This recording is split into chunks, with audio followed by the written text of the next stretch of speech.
మోకాళ్ల నొప్పులకు ఎటువంటి సర్జరీ లేకుండా ఎపియాన్ పెయిన్ క్లినిక్ అందిస్తున్న అత్యాధునిక చికిత్స.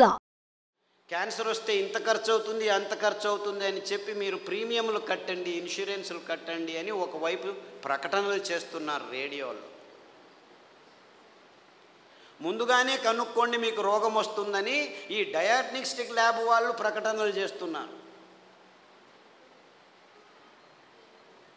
30 సంవత్సరాలు వచ్చాయా, బాడీ చెకప్ రండి, ఒకరు చూపించుకుంటే ఇంకొకరికి ఫ్రీ అని చెప్పి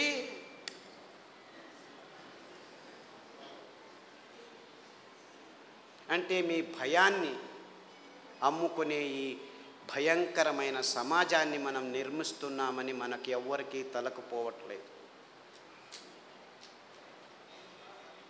దేవుడిచ్చింది అద్భుతమైన వైవిధ్యమయ పదార్థాలన్నింటినీ. దీనికి కారణం వాళ్ళు కాదు, నేను వాళ్ళని తిట్టడమే లేదు, అంతా మనం చేసుకున్న బుద్ధిమాంద్య పనులే.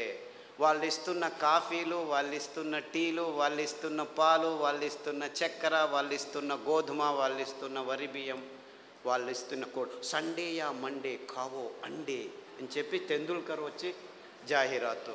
పెప్సీ తాగండి అని అమీర్ ఖాను, కోక్ తాకండి అని షారుఖ్ ఖాన్. తప్పు, ఆపోజిట్. అమీర్ ఖాన్ కోకు, ఈవిడు పెప్సీ. నేను పైనుంచి వస్తాను సల్మాన్ ఖాన్ థమ్సప్ అని వస్తే వాళ్ళు 100 mlలో 45 గ్రాములు చక్కెర అమ్ముతున్నారని ఎవరికి అర్థం కావట్లేదు. వేల కోట్ల రూపాయలు ఖర్చు పెట్టి డ్యాములు కట్టి నీళ్లను పోగు చేసి చివరికి పెంచేదేమిట్రా మనం అంటే ఈ చెరుకు నుంచి వచ్చే చక్కెర తింటే 1 గ్రాము తింటే మీ రోగ నిరోధక శక్తి 6 నెలలు మాయమైపోతుంది. డెంగ్యూ రావచ్చు, పంగు రావచ్చు, H5N1, H1N1, డెంగ్యూ, పింగు, జింక, పుంక, నీపా, ఏనేనో పేర్లు, అంతా అర్థం కాని పేర్లని పెట్టుకొని నీపా గబ్బిలాల నుంచి వచ్చింది, గబ్బిలాన్ని చంపండిరా. డెంగ్యూ దోమల నుంచి, దోమల్ని చంపండిరా. పక్షి జ్వరం, అక్కి. కోళ్ళ జ్వరం, కోళ్ళని చంపండి. పందుల జ్వరం, పందులను చంపండి. మ్యాడ్ కౌ డిసీజ్, కౌస్ని చంపండి. మిలియన్స్ ఆఫ్ అనిమల్స్ మారణ హోమం చేస్తూ వస్తున్నాము గడిచిన 15 సంవత్సరాల్లో. కానీ ఎవరికి చెప్పట్లేదు దీనివల్ల వస్తుందని. Match the following. 2వ తరగతి పిల్లాడికి చెప్తే చాలు, మ్యాచ్ చేస్తాడు. కోళ్ళ జ్వరం కోళ్ళ నుంచి వస్తుంది, పందుల జ్వరం పందుల నుంచి వస్తుంది, మ్యాడ్ కౌ డిసీజ్ కౌస్ నుంచి. అయినా అదే మాంసము తినండి, ప్రోటీన్లు కావాలి మీకు. మాంసాహారంలో B12 ఉంది, B12 మీ శాకాహారులకు రానే రాదు అని ప్రపంచం మొత్తాన్ని మాంసాహారం వైపుకు నడిపిస్తున్నారు ఈ విజ్ఞానులు, ఈ డాక్టర్లు. ఆవలిస్తే చాలు మీకు B12 వస్తుంది. సూక్ష్మజీవులు మీ నోట్లో 100,000 రెట్లు ఎక్కువ ఉన్నాయి. మీ దేహంలో ఉన్న జీవకోశాల కంటే ఈ లాక్టోబాసిల్లస్ 70% ఉంది. ప్రతి ఒక్క బ్యాక్టీరియా, మీరు పిల్లాడికి పాలు తాపుతారు కదా, ఆ పాలు పెరుగుగా మారేదానికి పొట్టలో లాక్టోబాసిల్లస్ ఉంది. ఆ లోపల అవుతున్న పెరుగు నుంచే విటమిన్ B12 వస్తుంది. అంటే మీరు చిన్న పిల్లాడికి పాలు ఇచ్చినప్పుడే విటమిన్ B12 తయారయ్యేదానికి, తయారు చేసేదానికి జీవితాంతం ఆ లాక్టోబాసిల్లస్ని మీరు పెంచుతున్నారు. ఈ విషయాన్ని ఎవరు చెప్పట్లేదు. అందరూ B12 ఇంజెక్షన్లు తీసుకోండి, ట్యాబ్లెట్లు తీసుకోండి అని చెప్పడం మొదలుపెట్టారు డాక్టర్లు. ఇంత మోసం చేస్తున్నారు. అంటే మీరు నువ్వుల పాలు, కొబ్బరి పాలు తాగితే చాలు, మీరు లోపలే B12 తయారవుతుంది, అక్కడ బ్యాక్టీరియా ఉంది. లేదు, పెరుగు చేసుకోండి కొబ్బరి పాలతో, ఒక 2 చెంచాలు తినండి వారానికి, చాలు B12 వస్తుంది. ఎంత మోసం చేస్తుంది. ఇప్పుడు ఈ కొత్త స్కామ్ ఇది. B12, vitamin D. అందరూ సాఫ్ట్వేర్ వాళ్ళందరూ లోపల 6 గంటలకు పోయి 12 గంటల వరకు కూర్చొని ఉన్నారు. వేల మంది, లక్షల మంది. వాళ్లకు సూర్యుడు దొరకకుండా విటమిన్ D తక్కువ అవుతుంది, లోపల కొలెస్ట్రాల్ విటమిన్ Dగా మారుతుంది. అది జరగట్లేదు కాబట్టి విటమిన్ T ట్యాబ్లెట్ రెడీ చేసాం, తీసుకోండి అందరూ.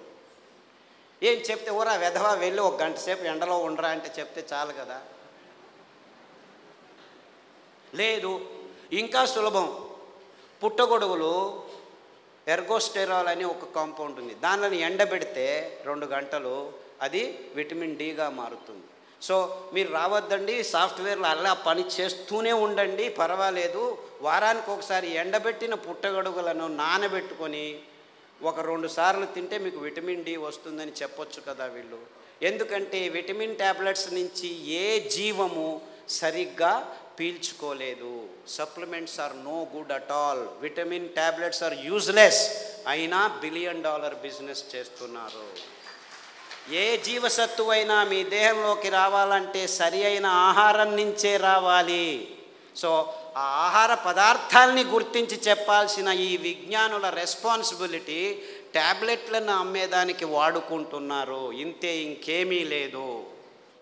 ఒకరోజు ఊదులు, ఒకరోజు అరికెలు, ఒకరోజు కొర్రలు, ఇంకొక రోజు అండు కొర్రలు తిని మునగాకు కషాయం, చింత ఆకు కషాయం, రావి ఆకు కషాయం, వేప ఆకు కషాయం తాగితే అది ఆడవాళ్ళు పీసీఓడి ప్రాబ్లం కావచ్చు, అంటే అండాశయంలో ముట్టయితే ఆగదు, ఆగితే రాదు. ఇలాంటి సన్నివేశమైన వీర్యకణాలు లేక మగవాళ్ళకి ఇప్పుడు ఆడవాళ్ళతో సంభోగం చేయాలంటే శీఘ్రస్ఖలనాలు, అదంతకదే లింగం ఆగిపోవటం, సన్నగా అయిపోవటం, రక్త ప్రసారం జరగకపోవటం, ఇలాంటి ప్రాబ్లమ్స్. Viagra $1 billion business. అదే సాక్ష్యం. నేనేమి కట్టుకథలు చెప్పట్లేదు. ప్రపంచమంతా, మన దేశం ఒక్కటే కాదు. అంటే మనిషికి రోగాలు ఎక్కువ అవుతున్నాయి, రోగాల వయోపరిమితి తక్కువ అవుతుంది ఒకవైపు అయితే, మనిషి తత్వాన్నే మార్చేస్తున్నాయి ఈ ఆహార పదార్థాలని ఏ ఒక్కరూ గమనించట్లేదు, చెప్పట్లేదు. ఆడపిల్లలు 14 ఏళ్లకు ముట్టవలసిన వాళ్ళు 6 ఏళ్లకు ముట్టవడం ఏంటి? 100కి 1 అయితే పర్వాలేదు, 100కి 90 మంది అవుతున్నారు. ఆడవాళ్ళ మూతి మీద మీసాలు ఉండనేకూడదు, 100కి 90 మందికి మీసాలు వస్తున్నాయి. ముట్టు సహజ ప్రక్రియ, అంత ఇబ్బందులు ఏమి ఉండకూడదు, 100కి 100 మందికి నొప్పులు వస్తున్నాయి. డాక్టర్ దగ్గరికి వెళ్తే పెయిన్ కిల్లర్స్ ఇస్తారు, అందులో వేసుకున్న వాళ్ళకి 16 మందికి కిడ్నీ ప్రాబ్లం వస్తున్నాయి. 100కి నెల పెయిన్ కిల్లర్స్ వేసుకుంటే 2-3 సంవత్సరాల్లో కిడ్నీ ప్రాబ్లమ్స్ వస్తాయి. యూరిక్ యాసిడ్ ఎక్కువ అవుతుంది, క్రియాటినిన్ ఎక్కువ అవుతుంది, యూరియా ఎక్కువ అవుతుంది. ఇలాంటి ప్రాబ్లమ్స్ నో ప్రాబ్లం, డయాలిసిస్ చేస్తాం రండి అంటారు, మిషన్లు రెడీ పెట్టుకున్నామంటారు. అంటే ఇంత వైజ్ఞానికమైన విషయాలు మన కళ్ళ ముందు, మన ముక్కు కింద జరుగుతూనే ఉన్నాయి. ఏ ఒక్కరూ లేచి అడగట్లేదు, ప్రశ్నించటం లేదు. ఎందుకంటే సైన్స్, విజ్ఞానం అనే ఈ కబంధ హస్తాల్లో ఇరుక్కుపోయాం. అంతా విజ్ఞానమే. ఎక్కడుంది? ఈ వాణిజ్యీకరణ ఒత్తడంలో చేసి ఎవరు నోరు మెదపకుండా చేసేసారు. So what are we doing here? మళ్ళా గొప్పగా జంబాలు, రేపు మొన్నడు పోయి మంగళగిరిలో సంసారం పొద్దున్న లేస్తే కక్కస్ సరిగ్గా చేయట్లేదు. ప్రతి ఒక్కరూ కక్కస్ చేయాలంటే ట్యాబ్లెట్ తీసుకోవాలి, లేకపోతే వేడి నీళ్ళు తాగాలి, లేకపోతే ఇక్కడి నుంచి అక్కడికి తిరగాలి, బీడీ తాగాలి, సిగరెట్ తాగాలి, కాఫీ తాగాలి, లేదు ఒక పెగ్గు వేయండి. వాడు డాక్టరే పెగ్గు వేయమన్నాడు, మగ్గులు వేసుకుంటూ కూర్చున్నారు. అర్థమైందా peg mug? This is the nonsense that human race has been indulging in the last 30-40 years. And we are all claiming ourselves to be civilized, educated, and in scientific age. ఏమిట్రా science? పొద్దున్న లేస్తే కక్కస్ చేయలేవు, రాత్రి వస్తే నిద్రపోలేవు.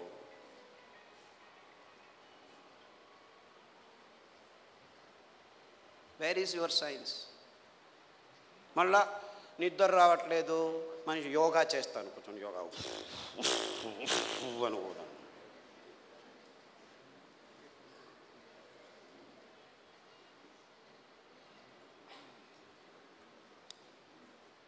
ఏం చేయమంటావు?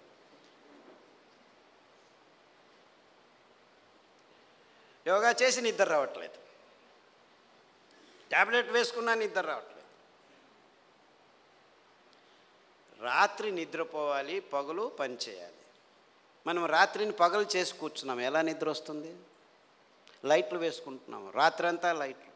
అస్సలకు ముందు నీవు చీకటి చేసుకొని రూములో పడుకుంటే అద్భుతమైన ట్రిగ్గర్స్ మీ మెదడులో జీవరసాయనిక రసాల్ని ఉత్పాదనం చేస్తాయి.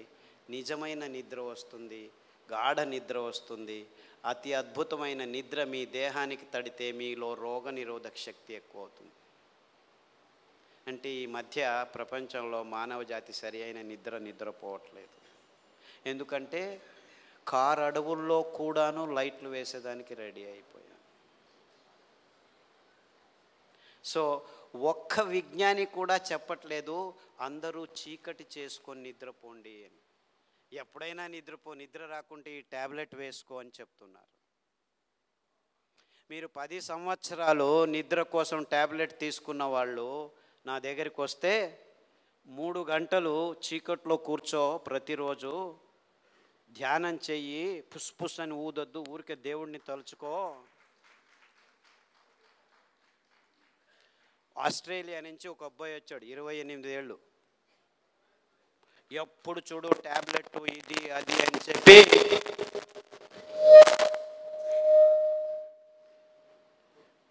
నరాలు వణుకుతూ నిద్ర లేక, నిద్రకు ట్యాబ్లెట్లు తీసుకుంటే నిద్ర రాక, చివరకు భోజనం చేసేదానికి వేళ్ళు వంగక అతి భయంకరమైన స్థితిలో వచ్చాడు. నిద్రపోయి 30 రోజులైంది. ఇలా కళ్ళు ఇలా అయిపోయాడు. వాళ్ళ అమ్మ నాన్న ఎంతో బాధపడుతూ ఇలా అయిపోయాడు, ఆస్ట్రేలియాకి తీసుకెళ్ళాము, అమెరికాకి తీసుకెళ్ళాము, అన్ని మందులు ఇచ్చాము, ఏమీ కావట్లేదు. అరికలో రాత్రి నానబెట్టి ఉదయం నానబెట్టి రాత్రి, ఉదయం వండిన గంజి రాత్రి వండిన గంజి ఉదయం తాగిపించండి. దానికి తోడు చన్న సాంబారు ఉల్లిపాయలు, ఎర్రగడ్డలు దంచి మజ్జిగలో వేసి ఆ మజ్జిగ తాగించండి. చీకటి గది చేసేసి బాగా గంజి తాగిపించి వాడిని లోపలికి వేసేసి తలుపు వేసేసి ఇంకా వాడి వైపు చూడకద్దండి అంటే, అయ్యో ఎలా అని చేయండి, 3 గంటల తర్వాత వెళ్ళి చూడండి అని చెప్పాను. అక్కడ బెడ్ కూడా వేయకండి అని చెప్పాను. 3 గంటలు తట్టుకోలేక ఆ తల్లి 1:30 గంటకే మెల్లిగా తలుపు తీసి చూస్తే వాడు బార్లా పడుకొని నిద్రపోయాడు.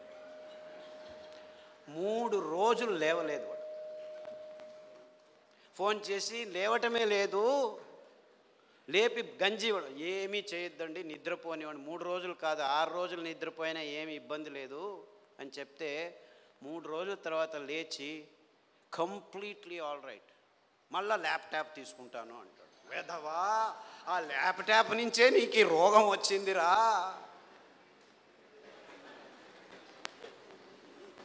దాన్ని చూడొద్దు అని చెప్పి పంపించాను. ఇప్పటికి మళ్ళీ ఆస్ట్రేలియాకి వెళ్ళాడు. ప్రతిదినం రోజు రూమును చీకటి చేసుకొని పడుకుంటున్నాడు. సో ఎవరెవరికి నిద్రపోయేదానికి అది ఒక కారణం కావంటే ప్రతి 10 నిమిషాలకు లేచి ఉచ్చలు పోసేదానికి రెడీ అయిపోతున్నారు అందరు. 25 సంవత్సరాల పిల్లలు కూడాను 2 గంటలకు ఒకసారి లేచేది, ఉచ్చలు పోసేది, వచ్చేది. అందుకే అటాచ్డ్ బాత్రూమ్లు ఎక్కువైపోయాయి మనకు.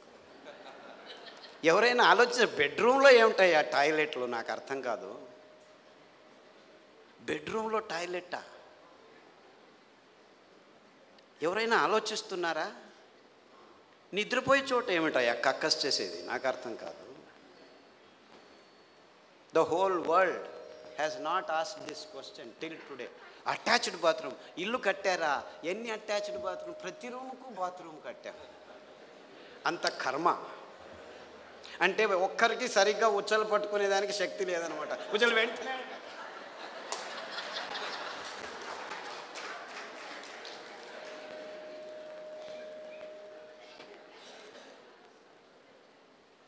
అండుకొరల గంజి తాగండి.